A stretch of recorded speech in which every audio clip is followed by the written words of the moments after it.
Olá a todos, meu nome é Maiara e eu vou apresentar o trabalho intitulado A Eficácia da Crioterapia na Dor em Artroplastia de Quadril, uma revisão sistemática. Esse trabalho ele foi feito através do programa PIBIC UniOeste, com os autores Maiara Beltrame, Carolina Chiahara, Ana Cristine Lauschen e Gladson Bertolini, orientado pela Márcia Rosângela Busanello, do Centro de Ciências Biológicas e da Saúde CCBS. Então, a artroplastia de quadril, ela vai ser uma técnica de retiragem de cartilagem e de ossos desgastados, substituindo eles por componentes protéticos, para tentar restabelecer a biomecânica articular e, com isso, promovendo a melhora da dor e mobilidade e, consequentemente, na qualidade de vida desses indivíduos. Então, assim como qualquer cirurgia, vão existir complicações no pós-operatório, como a dor e o edema. E para isso a gente consegue utilizar agentes físicos que, quando usados corretamente, eles vão ser capazes de combater os processos álgicos. Então, a crioterapia ela é uma modalidade terapêutica antiga em que ela usa o frio para tratar as lesões musculoesqueléticas.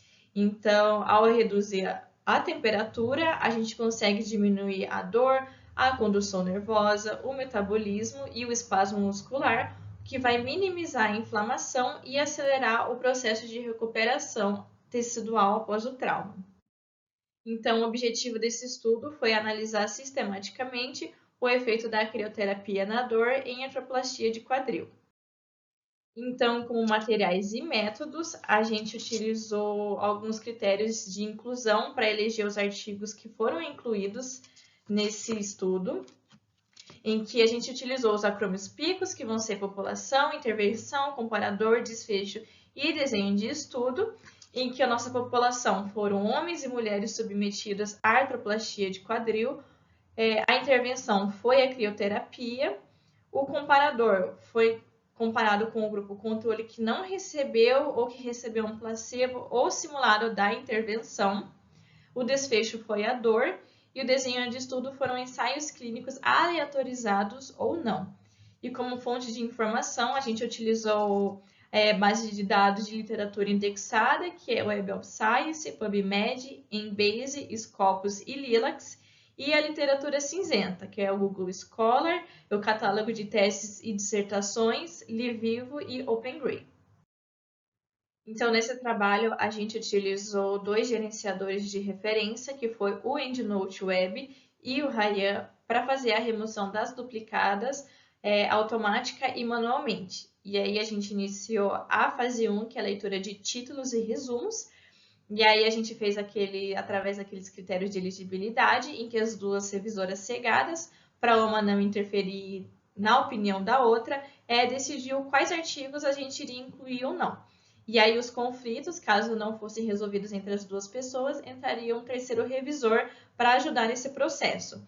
Aí a gente fez a leitura da íntegra, que foi na fase 2, também verificando sempre os nossos critérios de elegibilidade, para a gente conseguir incluir os nossos artigos no trabalho.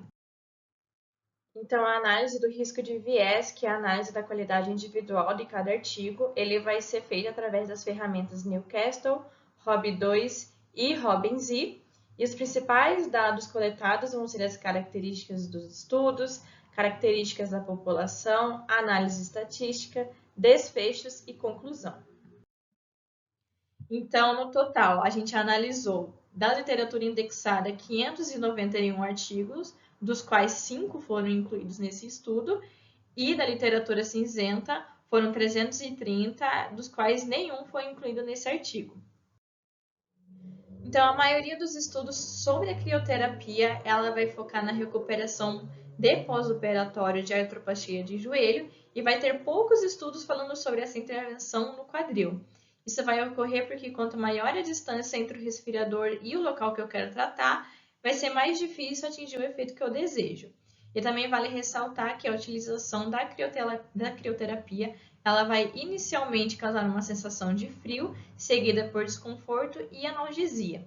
E a diminuição de circulação local, ela vai ocorrer a mais ou menos a 18,8 graus Celsius e a analgesia ela vai ocorrer a mais ou menos 14,4 graus Celsius.